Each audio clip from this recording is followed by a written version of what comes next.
Hi friends, எல்லோரும் எப்படி இருக்கீங்க? நம்ம இன்றைக்கி ராணி அடுப்பாங்கரையில் என்ன பார்க்க போகிறோன்னா, நெத்திலி கருவாட்டு தொக்கு தான் பார்க்க போகிறோம். இந்த ரெசிபியை பார்க்கறதுக்கு முன்னாடி சேனலை சப்ஸ்கிரைப் பண்ணாதவங்க சப்ஸ்கிரைப் பண்ணிக்கோங்க. கூடவே பெல் சிம்பலையும் கிளிக் பண்ணிக்கோங்க. நான் ஒரு 50 கிராம் அளவுக்கு நெத்திலி எடுத்து தலையை கிள்ளி சுடு தண்ணியில் ஒரு 2 நிமிஷம் ஊற வச்சு அதில் இருக்க கருப்பான கழிவையும் நல்ல மணலெல்லாம் போக அலசி எடுத்து வச்சுருக்கேன்.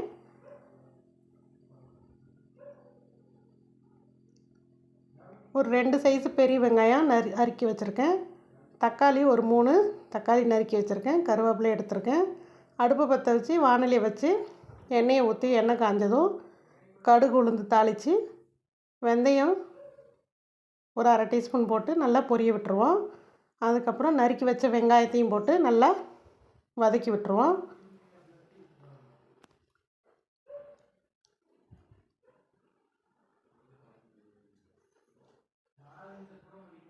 வெங்காயம் நல்லா பொன்னிறமாக வதங்கினதும் நம்ம எடுத்து க்ளீன் பண்ணி வச்சுருக்க கருவாட்டையும் போட்டு நல்லா வதக்கி விட்டுருவோம்.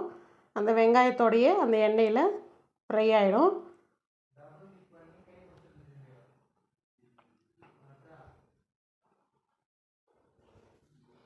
அடுத்ததாக நம்ம நறுக்கி வச்ச தக்காளியும் போட்டு நல்லா வதக்கி விட்டுறலாம். வதங்கிறதுக்கு கொஞ்சமாக உப்பு போட்டு வதக்குவோம். பாருங்கள், உப்பு போடவும் நம்ம தக்காளி எல்லாம் நல்லா வதங்கி வந்துருச்சு.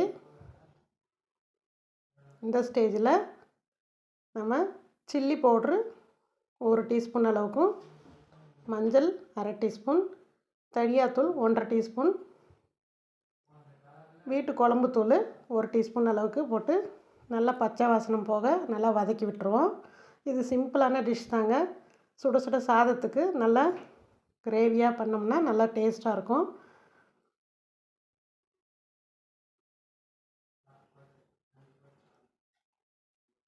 பச்சை வாசனை போக ஒரு 1/2 டம்ளர் அளவுக்கு தண்ணி ஊற்றி, உங்களுக்கு எந்த அளவுக்கு திக்னஸ் வேணுமோ அந்த அளவுக்கு தண்ணி ஊற்றிக்கோங்க. ஊற்றி நல்லா கொஞ்சம் வேக விட்டுருவோம்.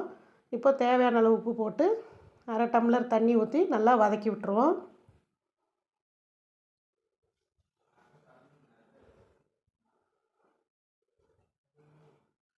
பாருங்கள், இந்த அளவுக்கு நல்லா தேவையான அளவு தண்ணி ஊற்றிக்கோங்க. இதுக்கு மேலே தண்ணி ஊற்றினா தொக்கு தண்ணி ஆயிரும். இந்த மாதிரி எண்ணெய் பிரிஞ்சு வரும்போது நமக்கு தொக்கு ரெடி ஆயிடுச்சு.